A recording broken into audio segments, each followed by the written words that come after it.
everybody, I'm Dr. Ibrahim from City Skin Clinic, and today I'm just going to do a little update for you guys on Botox. We already have a Botox and fillers guide to wrinkle treatment, so today I want to discuss anti-wrinkle treatments and more specifically which kind of wrinkles would benefit from Botox wrinkle relaxing treatments. So I've brought with me a little prop for help, and so really Botox itself, so it comes in a little box like this, and it comes as a tiny powder that we make up in the clinic and then we inject, and the amount that we inject into your face and how dilute it is very personalized, and we have protocols for that to ensure that everything is specifically safe and prevents many of the side effects of Botox that I'm going to talk about in a little bit.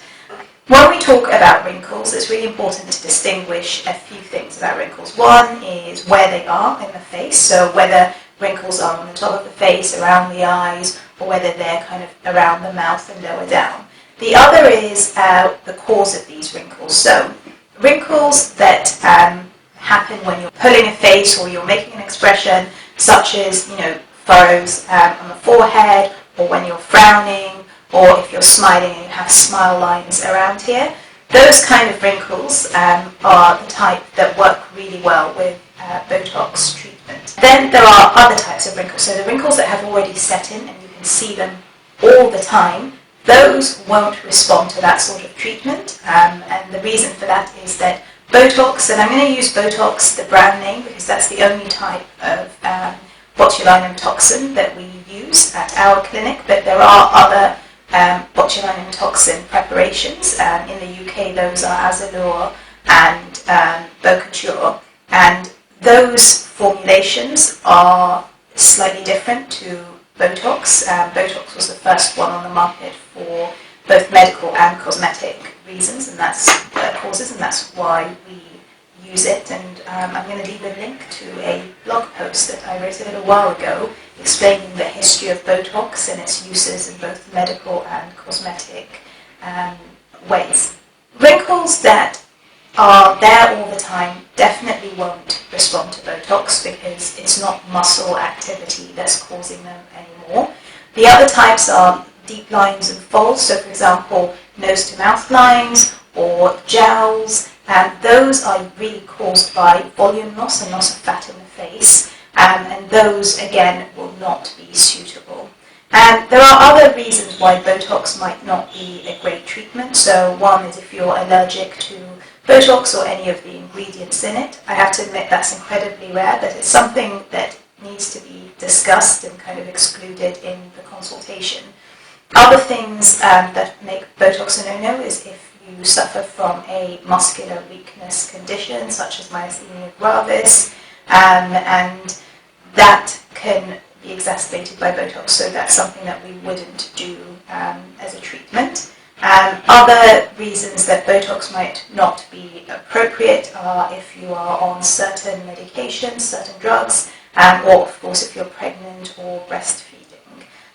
All of these can be quickly kind of excluded or checked out during the initial medical consultation, and that should always be done. Going back to Botox as a treatment for wrinkles, and specifically wrinkles around the face, I'm going to put a few case studies up here to show you what can be achieved.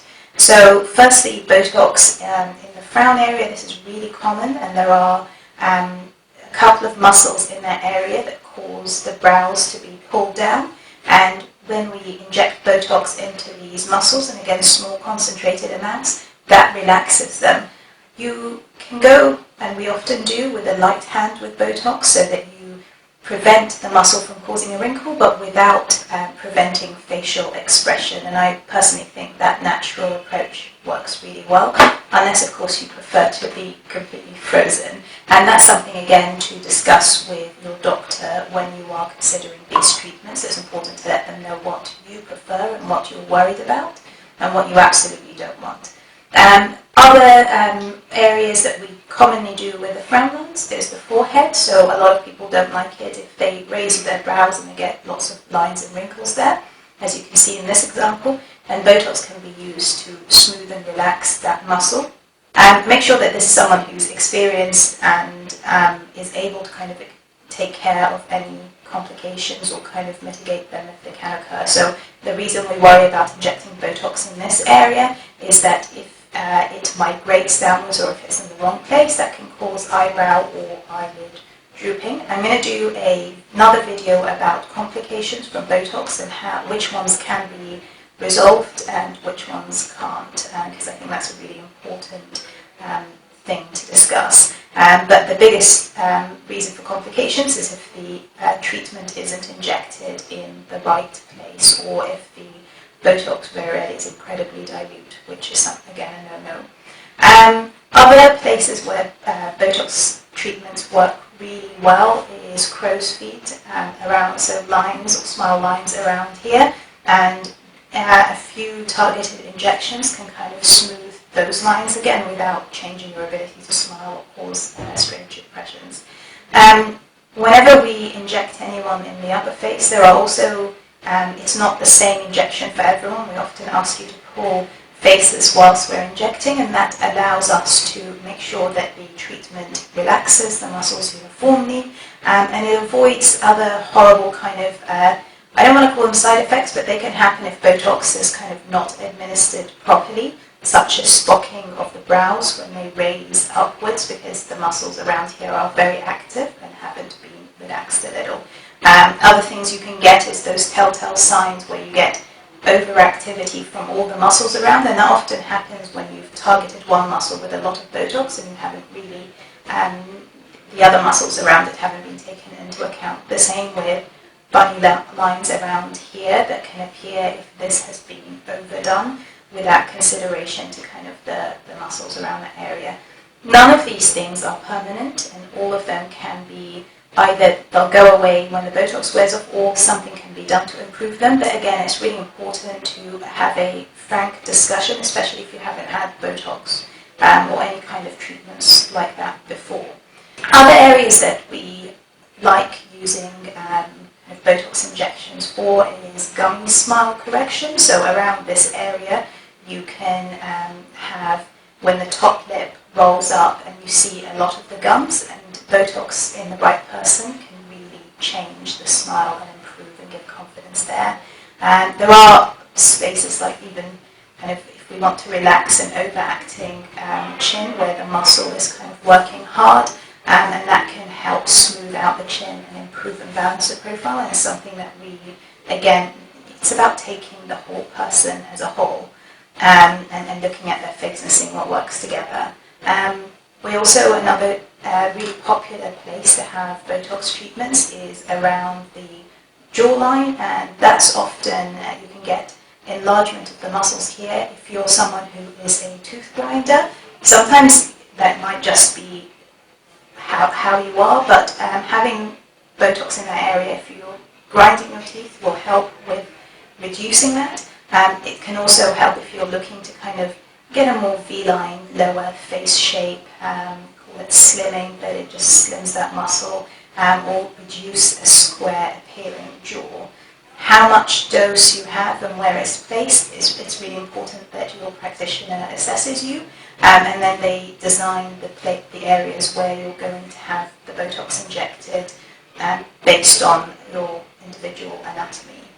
Finally, another really cool place that we quite like Botox injections is actually the neck. So this is good for where the muscle in the neck, the platysma, it's a very thin sheet of muscle, and it can pull down on the skin, and it can give a kind of sagging appearing neck. It can give kind of bands around here. It's really important again that if there is any kind of neck sagging or bands or anything like that, to assess whether it's due to overactivity of the platysma muscle in that area.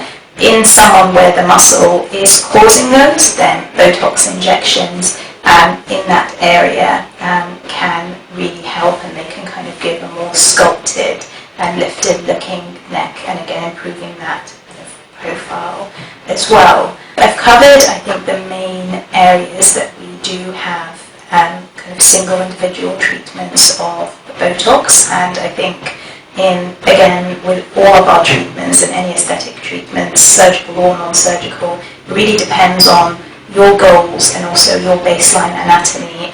Every procedure has a limit, and it's really important that during consultation you have a chance to kind of understand what can be done and what can't be done and see if that's likely to be a fit for you. As I mentioned in our previous video, we also often combine Botox and dermal filler treatments, and they work really nicely together in a lot of situations. One example of this is so around the mouth area, when we're getting rid of vertical lines or smoker's lines as they're sometimes known, they can work in harmony together to both smooth the overactivity of the muscle but also fill in the wrinkles and provide support to that area. Another really good example of those combo treatments is actually the brow. So in someone who just wants a tiny bit of a brow lift to a little bit of a shape, we can add a tiny bit of Botox around here, and that can help kind of lift that. But if you have hooded eyes, or if you have a slightly more sunken lid, then actually a combination of Botox, which again smooths the muscle that's pulling the brow down, and then filler to just shape and sculpt and kind of lift it up and act as the scaffolds. These combo treatments are fantastic, but again, it depends on what the desired outcome is and what we're starting like. And so really, whilst we pride ourselves on bespoke treatments at our clinic, at every clinic you go to or everywhere you go, every one of these treatments should be bespoke, because that's the only way to get really good results every time. Finally, before I go, it's really important to appreciate that Botox, it is a medication, it's a prescription medication, and it should only be administered by someone who is medically qualified, so a medical doctor or a dentist or a nurse prescriber. It is a safe drug to inject, but only in the right hands, and again, it must be treated like any other prescription medication.